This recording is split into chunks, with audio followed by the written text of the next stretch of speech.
Good morning, my dear friends. I hope you all are doing good.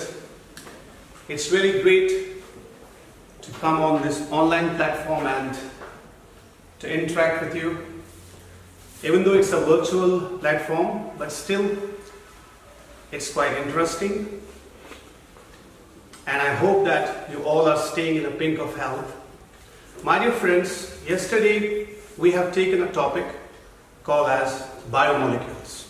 Okay, we discussed about biomolecules and I told you that they are the lifeless molecules, but they are able to make up the life. Okay, and then we discussed about the carbohydrates. Like in biomolecules we have carbohydrates, proteins, vitamins, hormones, nucleic acids. Okay, and our first topic was carbohydrates. When we spoke about the carbohydrates, I told you the old definition first. That was the carbohydrates were considered to be hydrates of carbon. And later I gave you the limitations, means exceptions, and then that theory was being rejected.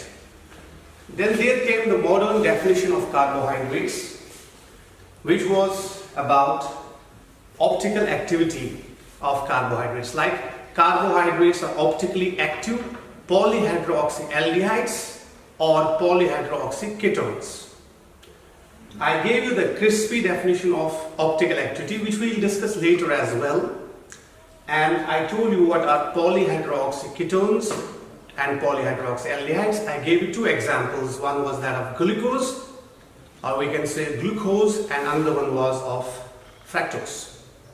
So today, my dear friends, let's further understand what the carbohydrates are all about.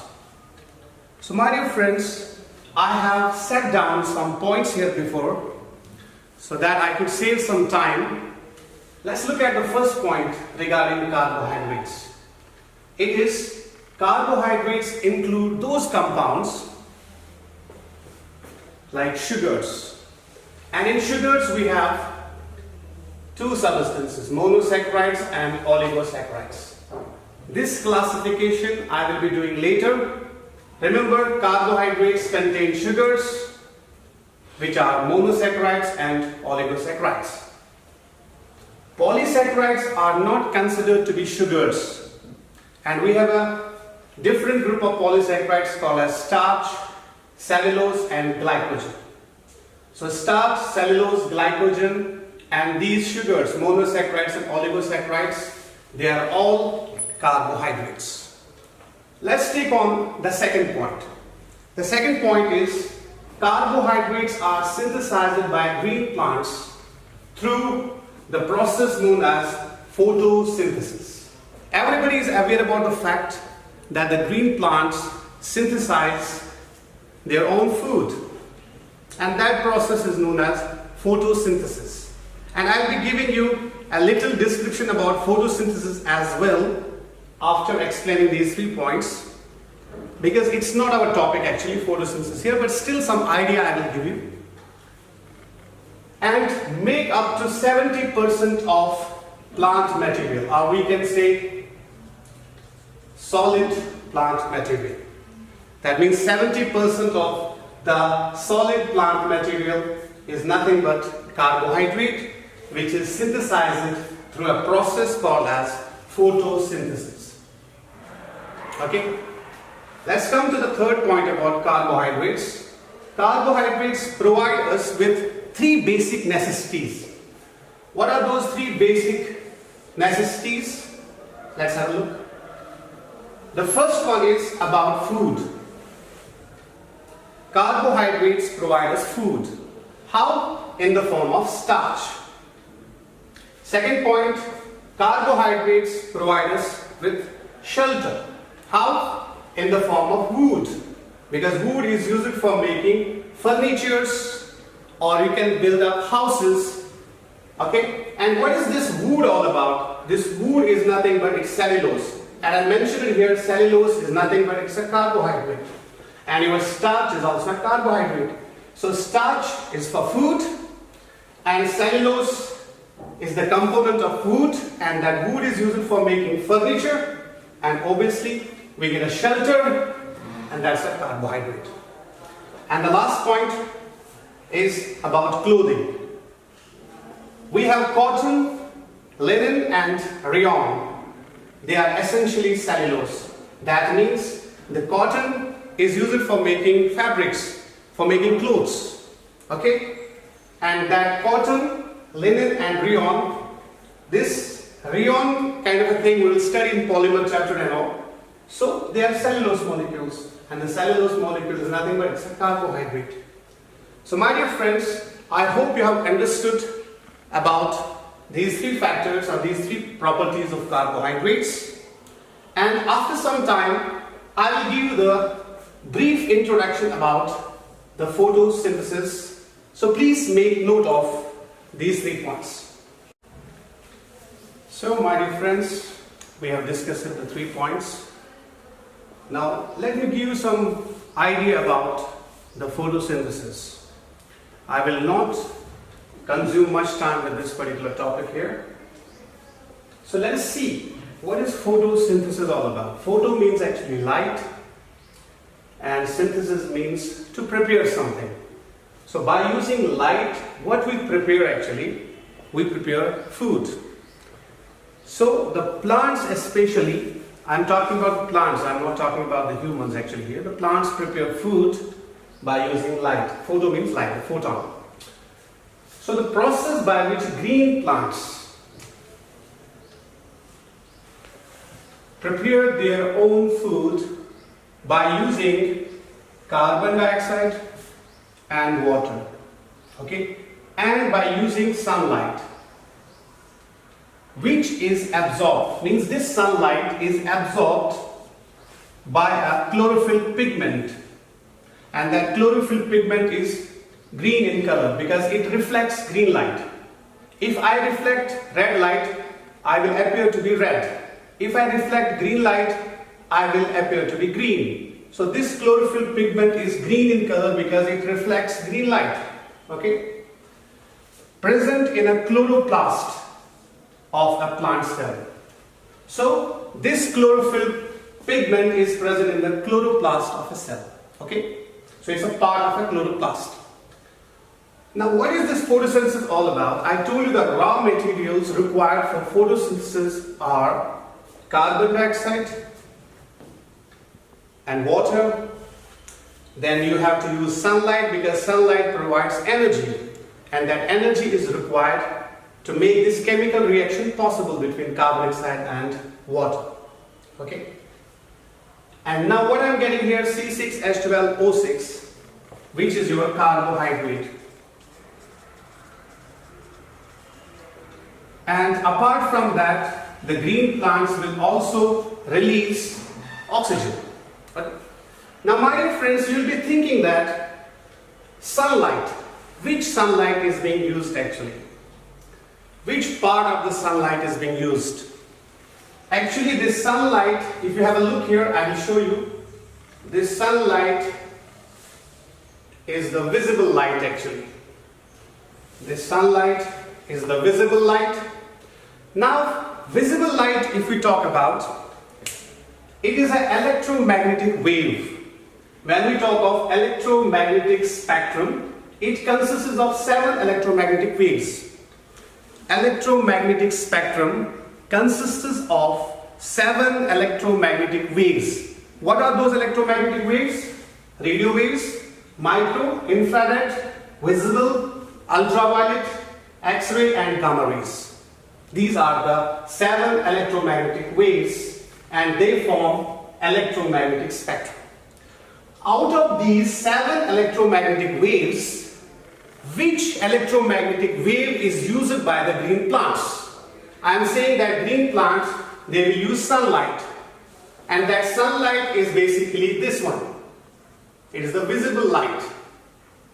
So this visible light is basically electromagnetic wave. This visible light is used by the green plants. Now there is a question. Visible light further consists of 7 colors. or you can say frequencies. There are 7 frequencies or 7 colors in the visible light. You have to ask me that, does plant absorb all the visible light, or does it absorb some specific colors? So in this visible light, you have 7 colors: violet, indigo, blue, green, yellow, orange and red. So my dear friends, this sunlight is basically here the blue portion of visible spectrum and the red portion. That means this sunlight basically is this sunlight I'm talking about.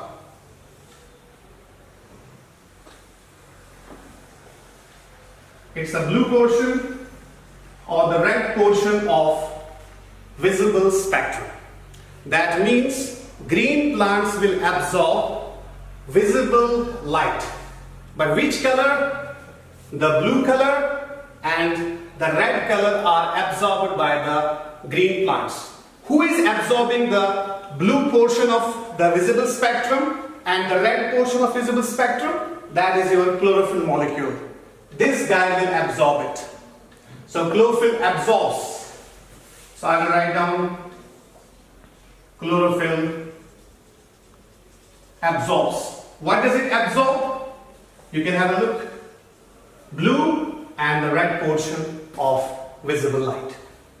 Okay? So my dear friends, this sunlight which is used here, they are mainly the blue portion of visible spectrum and the red portion of visible spectrum.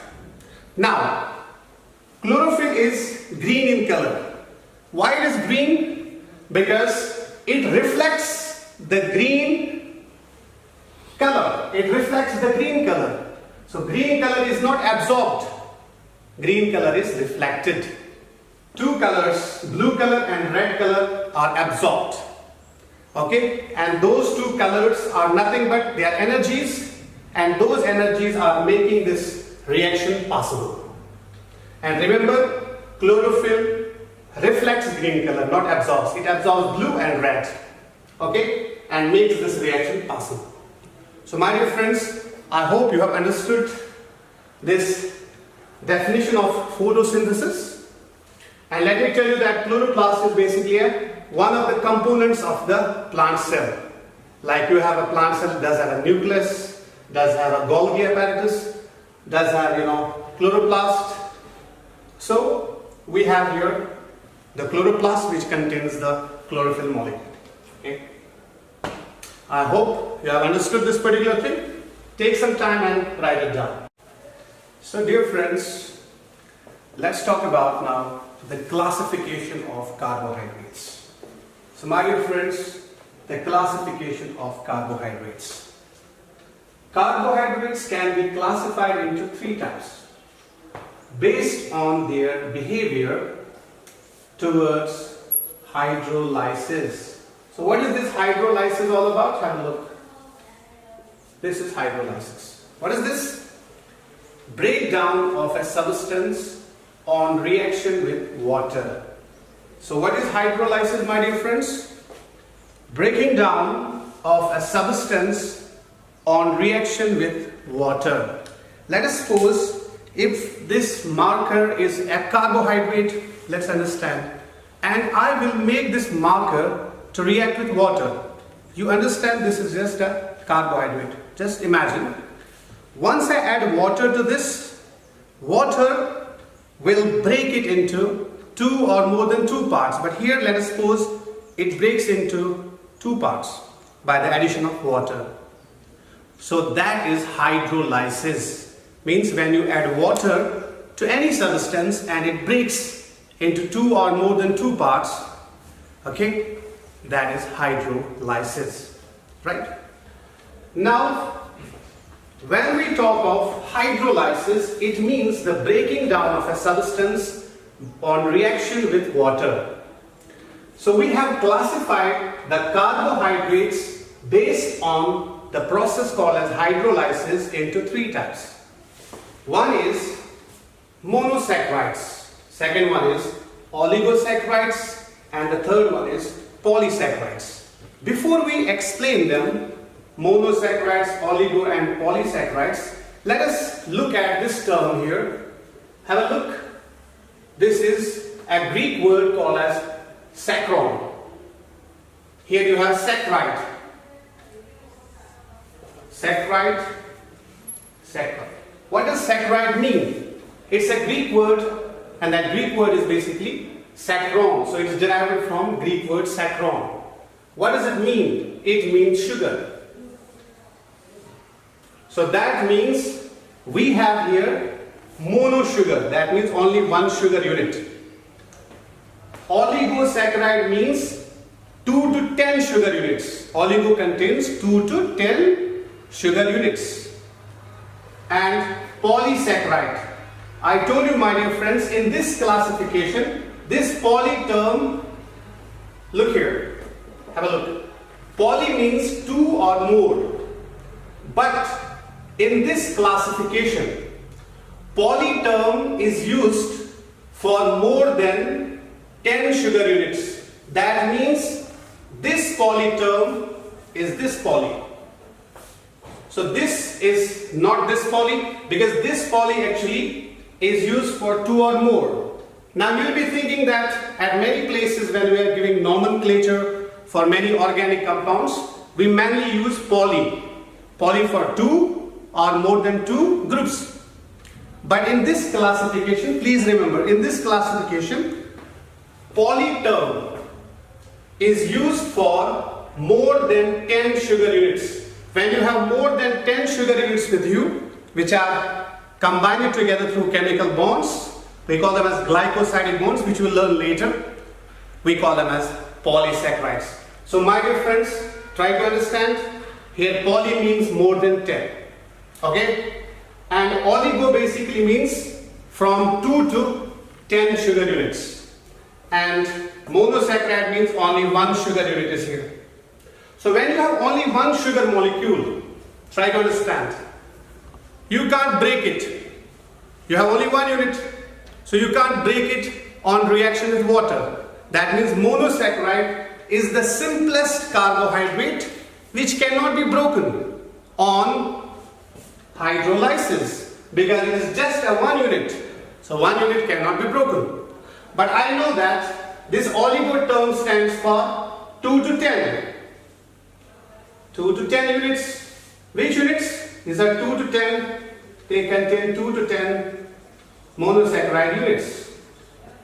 So when you add water to the oligosaccharide, you can hydrolyze it into 2 to 10 monosaccharide units. But here hydrolysis is not possible here, because it contains only one sugar unit. So you have only one sugar unit here. So it cannot be hydrolyzed. But this will be hydrolyzed from 2 to 10 monosaccharide units. Monosaccharide means sugar only. Polysaccharide, this contains more than 10, as I told you, more than 10 monosaccharides. Later I will teach you that it ranges from 100 to 3000. It can have 100 to 3000 monosaccharides. Okay? So my dear friends, when you do hydrolysis of polysaccharides, you will be getting large number of monosaccharides. Okay? When you do hydrolysis of oligosaccharides, you will be getting 2 to 10 monosaccharide units. But when you try to do hydrolysis of monosaccharides, there is no hydrolysis at all, because it is just a one sugar unit, or a monosaccharide. It's just a monosaccharide, only one unit, so you can't break it. So no hydrolysis here. So hydrolysis, no hydrolysis possible. I will explain it after this. So hydrolysis is possible, and here also hydrolysis is possible. So you can break it into large number of monosaccharides. You can break it into 2 to 10 monosaccharide units, but you can't break it because it is just a one monosaccharide unit. So my dear friends, I hope you have understood this particular term. I will explain them now one by one. So I will explain monosaccharide, oligo and polysaccharide one by one. So my dear friends, I made you to classify the carbohydrates based on their behavior towards hydrolysis into three types: monosaccharides, oligosaccharides and polysaccharides. And I told you the poly term here means more than 10 sugar units, so remember that. Okay, so let's discuss first of all about monosaccharides. What are they? I told you that mono means one, saccharide means sugar, one sugar. So one sugar cannot be hydrolyzed. So let's look at the definition. You can focus right out here. The simplest carbohydrate which cannot be, or we can say the simplest carbohydrates which cannot be hydrolyzed because they contain only one sugar unit. So when they contain only one sugar unit, you cannot hydrolyze it, you cannot break it into two parts. Okay? The general formula of monosaccharides is CH2O n times. This n, value of n can be from 3 to 7. That means you can have from 3 carbon atoms to 7 carbon atoms. That means monosaccharides can contain 3 carbon atoms if n value is 3. And it can contain carbon atoms up to 7. So from 3 to 7 you can have monosaccharides containing 3 carbon atoms to 7 carbon atoms. Once again I am telling you, monosaccharides do contain 3 carbon atoms to 7 carbon atoms. If any solution contains 2 carbon atoms, that cannot be a monosaccharide, or 8 carbon atoms, that cannot be a monosaccharide. Let us suppose if I place here n value as 6, it will become C6H12O6, that is a glucose molecule or glucose molecule. Now let's take example of monosaccharides which cannot be hydrolyzed, which cannot be broken. Glucose, fructose, ribose, mannose, and there are many more like erythrose, erythrulose, which we will discuss later. But few examples are enough right out here. Let's come to the second one. Okay, oligosaccharides you have. They contain 2 to 10 monosaccharide units. So oligosaccharides contain 2 to 10 monosaccharide units. Correct? So if I add water to oligosaccharides, what will happen? They will give me the monosaccharides. They will undergo hydrolysis. And how many monosaccharides I will get from them?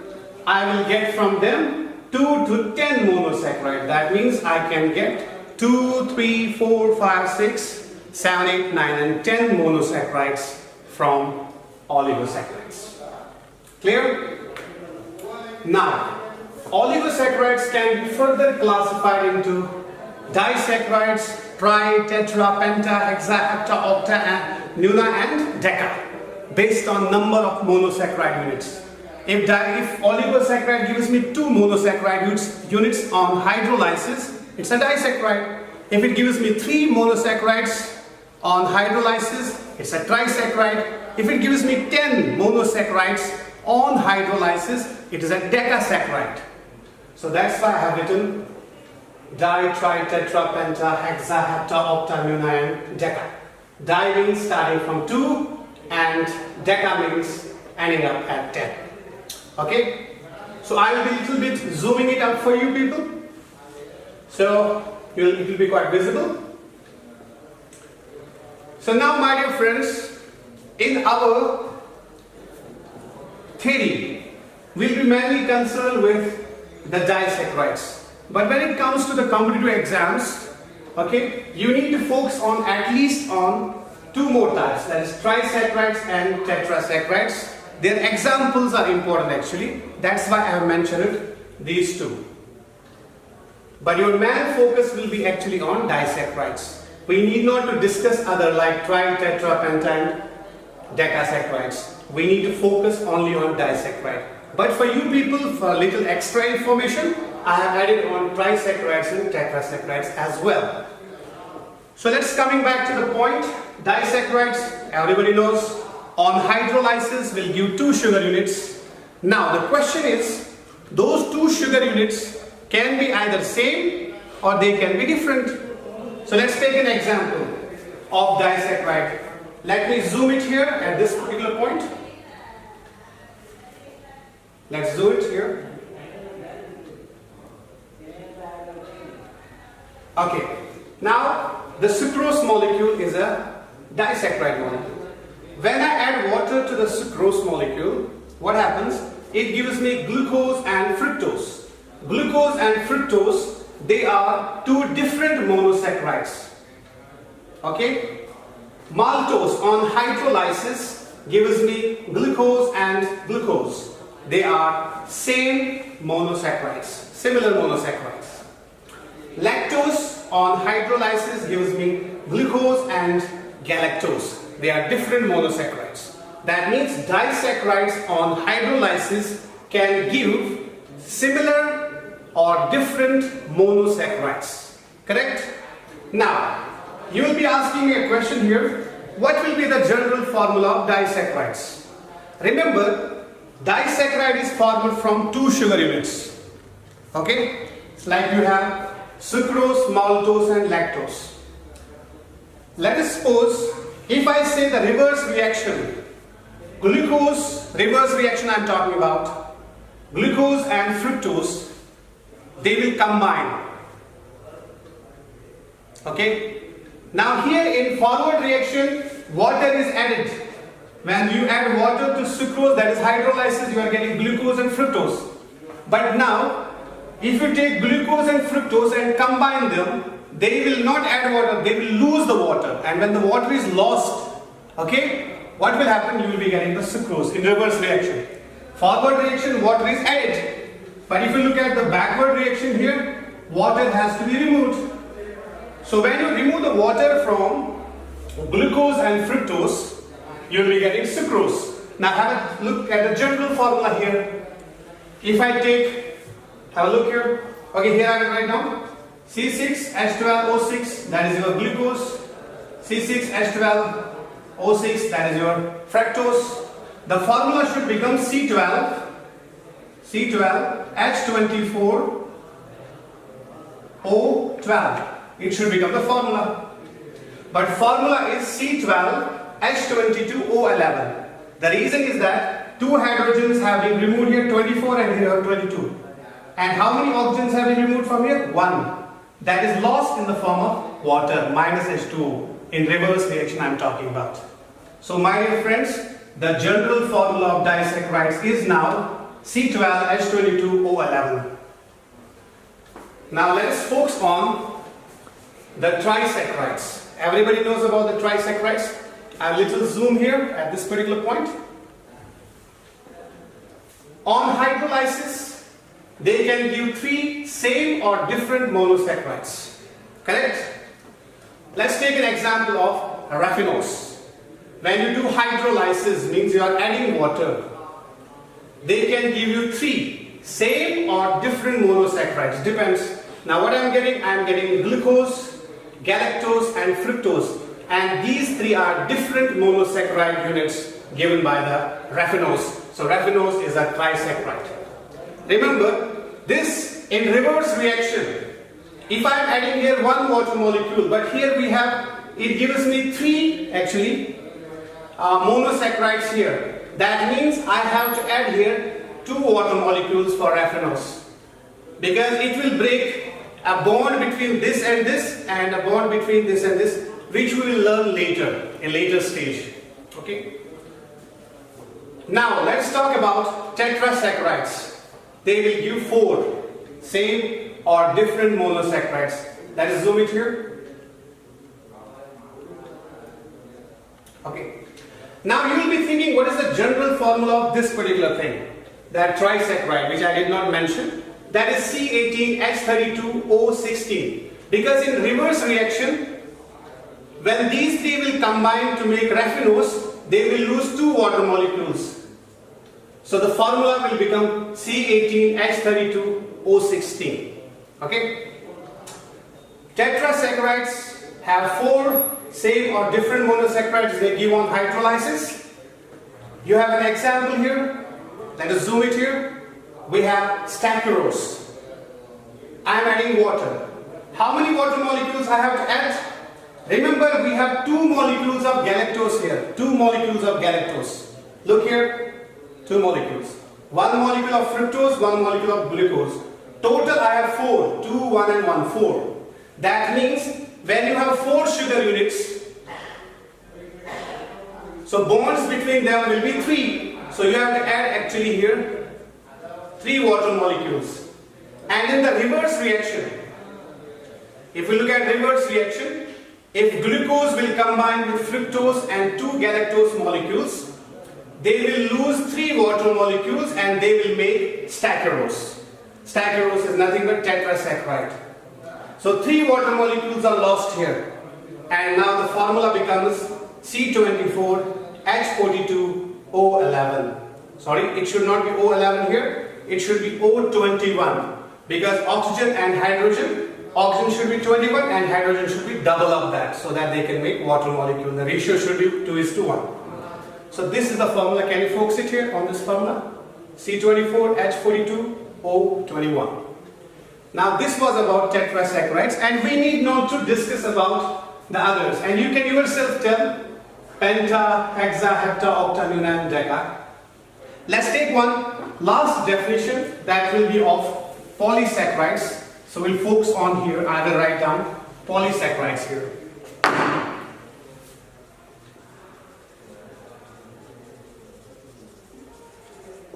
So what are polysaccharides? I told you earlier on here the poly term means more than 10. So on hydrolysis, they give more than 10 monosaccharide units.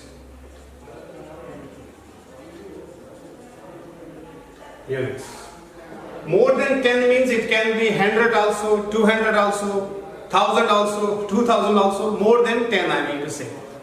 So I will write down here. The general formula for them will be